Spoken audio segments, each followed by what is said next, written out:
Hello mga kasipag, ito na naman tayo, natapos na tayo maligo at dahil na magbibiyahe tayo ng Move It. Ito nga kasipag, nagpupunas na nga tayo dahil katatapos lang natin maligo. Ito na nga kasipag, naghahanap na nga tayo ng hanger para i-hanger itong ating towel na ginamit para hindi naman tayo mapagalitan ng aking misis. Ito na nga, isasabit na natin to.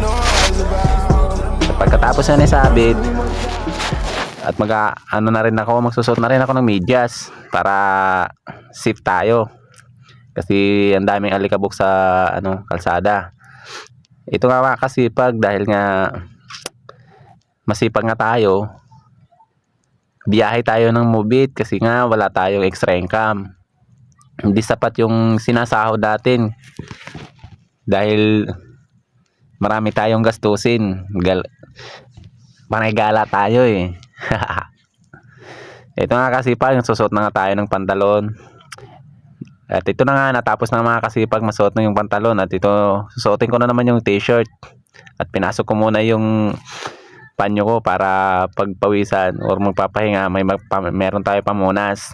Ito na nga kasipag, matapos na nga ako magsuot ng damit. Ito na nga kasipag, dinodouble check muna yung motor at pinipisil-pisil ko yung gulong, baka mamaya flat, tsaka yung mga rayos, tsaka yung kadena kung maluwag o hindi, para hindi natin maabala yung biyahe natin, para tuloy-tuloy at walang abala. Ito na, natapos na nga ako kasipag. Ito na naman, i-check ko na yung bag para makita natin kung may pera tayo para sa panukli mga kasipag. Ito nga, binilang ko na nga yung pera mga kasipag. Ito nga kasi pag pinasok ko na yung pera, ito na nga, kukunin ko na yung barya para panukli din natin.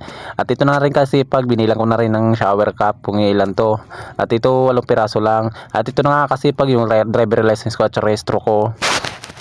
Ito nga kasi pag yung uniforme ko ng Move It, ito nga sinuot ko na yung aking uniforme para makalis na tayo. Ito nga kasi pag kumuha na rin ako ng tubig para protekta sa init, mahirap na kasi sobrang init ngayon. At ito na nga kasi pag natapos na tayo kumuha ng tubig, ito na nga kasi pag kinuha ko na rin yung aking raincoat para sa protekta sa ulan kung in case man umulan. Ito na nga kasi pag yung power bank ko, extra ko lang yan kasi may charging naman yung motor ko. Ito na nga rin kasi pag ipapasok ko na yung aking tubig, at ito na nga kasi pag itatali ko na to sa labas sa motor ko para makalis na rin tayo. At ito nga kasi pag natapos na tayong tali ng ringkot, ito nga kasi pag ninisan ko na rin ang helmet ko para mawala yung mga alikabok. At ito na nga kasi pag linagay ko na rin sa motor ko yung helmet para makalis na tayo. Ito nga kasi pag na tayo, nagbunit na tayo para iwas sa init kasi pawisin yung ulo ko at saka mainit. Ito nga kasi pag linisan ko muna yung helmet ko, ito nga sinuot ko na kasi pag para makalis na talaga tayo. Ito na nga, nagsuot nga rin tayo ng gloves protekta sa init. Ito na nga mga kasipag, natapos na nga tayo magsuot. Natapos na tayo, lalabas na nating motor. Hanggang dito na lang. Peace, bye bye.